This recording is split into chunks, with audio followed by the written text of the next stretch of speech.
Wusstest du, dass in Japan der sogenannte Shio-Koji seit Jahrhunderten verwendet wird? Und das tatsächlich nicht ohne Grund, wie ich erfahren durfte, und warum es auch in deiner Küche nicht fehlen darf. Das zeige ich dir in dem heutigen Video. Bevor wir starten, reinige ich mein Glas gründlich mit 40-prozentigem Alkohol. So verhindere ich, dass unerwünschte Bakterien die Fermentation stören. So, dann können wir auch schon direkt loslegen. Wie ihr diesen Koji, also diesen fermentierten Reis, den ich jetzt hier in das Glas fülle, ganz einfach selber machen könnt, habe ich euch schon mal in einem ausführlichen Video gezeigt. Ich verlinke es euch nochmal zum Schluss in meiner Fermentations-Playlist. Und ich gebe jetzt hier erst einmal die Menge hinein. Ich verlinke euch nochmal meine Zutaten unten in der Beschreibung und auch nochmal zum Schluss. Wer diesen Koji-Reis selber nicht machen möchte oder ein bisschen davor zurückschreckt, ihr könnt den auch fertig fermentiert kaufen. Ich verlinke euch das auch noch mal eben.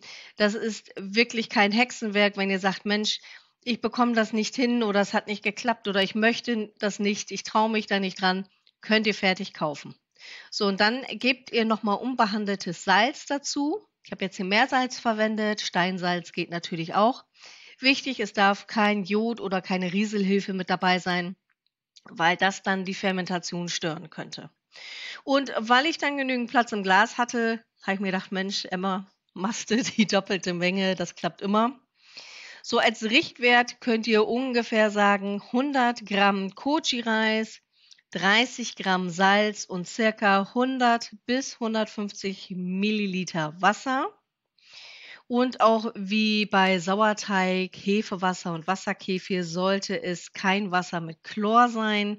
Das versteht sich von selbst. Bei uns im Leitungswasser in Deutschland ist das ja größtenteils nicht der Fall. Es gibt so ein paar Gebiete, wo das ein bisschen schwieriger ist. Da nehmt einfach stilles Mineralwasser. So, ich schüttel das Ganze durch. Ihr könnt es auch umrühren, aber ich dachte: „Mensch, wenn ich schon 'n Glas mit Deckel habe, machen wir es uns doch einfach“, denn Fermentation kann einfach in den Alltag integriert werden.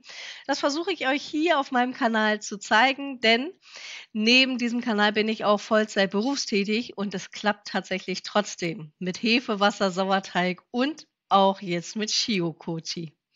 So, das Ganze fermentiert jetzt bei mir bei circa 20 bis 25 Grad Raumtemperatur für 7 bis 10 Tage. Am Anfang solltet ihr es täglich umrühren, um Luft reinzubringen und natürlich auch um Schimmelbildung zu vermeiden. Wenn ihr es zum Beispiel im Kühlschrank ansetzen würdet, würde das deutlich länger dauern. Von daher kann ich euch das empfehlen, das einmal im Warmen zu machen. Wenn ihr wie ich einen Gärautomat habt, den weißen Kasten, den ihr da im Hintergrund seht, dann könnt ihr auch die Temperatur noch mal schön einstellen. Das finde ich ganz praktisch bei denjenigen, bei denen die Küche ein bisschen kleiner ist. Und hier könnt ihr schon erkennen, es bilden sich kleine Blubberbläschen. Also einfach stehen lassen, super einfach. Nach ungefähr 7 bis 10 Tage riecht es so süßlich, salzig, ganz aromatisch. Eventuell ist es auch schon so ein bisschen sirupartig geworden. Also, das hat richtig gut geklappt. Ich gebe einen Teil jetzt schon mal hier in meine Gewürzmühle und mixe das Ganze fein, denn wir wollen damit unser Essen besser machen. Denn ihr bekommt einen richtig tollen Umami-Geschmack. Und zwar egal, ob es Fleisch, Fisch oder Gemüse ist. Ihr könnt euren Tofu damit würzen, Suppe, Eintöpfe damit wirklich noch leckerer machen, Dressing, Dips, aber auch Gemüse und Cracker werden noch besser. Ich habe mich zum ersten Ausprobieren erstmal hier für Fleisch entschieden, habe hier Hühnchenbrust und da ist es ja oft so, dass die leicht trocken wird. Und das verhindert ihr mit diesem Shio-Koji tatsächlich. Also es war super einfach. Ihr mariniert das Ganze vielleicht so 30 bis 60 Minuten. Ihr könnt es auch bis zu 2 Stunden marinieren, aber je länger ihr das macht, umso intensiver und gegebenenfalls salziger wird das Ganze. Also da vorsichtig sein, das ist wie mit Sojasauce, wenn ihr damit würzt, dann macht ihr ja auch entweder gar kein oder wirklich nur ganz wenig Salz mit dazu. So, und der Einfachheit halber schüttle ich das Ganze hier und ich war ehrlich gesagt sehr skeptisch.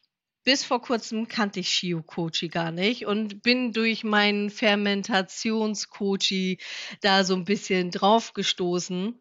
Und ja, das war bisher das erste Ergebnis hier. Ich habe das Ganze dann gegrillt bei mir im Minibackofen und habe gedacht, gut, ich schneide das mal in der Mitte durch.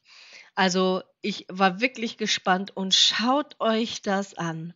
Das ist total saftig, also es ist gerade richtig schön durch und das war so lecker. Also, ich konnte das gar nicht glauben. Es sieht jetzt total fade aus, würde ich jetzt mal behaupten, ne? Also, nicht richtig braun oder nix, aber Geschmack war wirklich traumhaft lecker.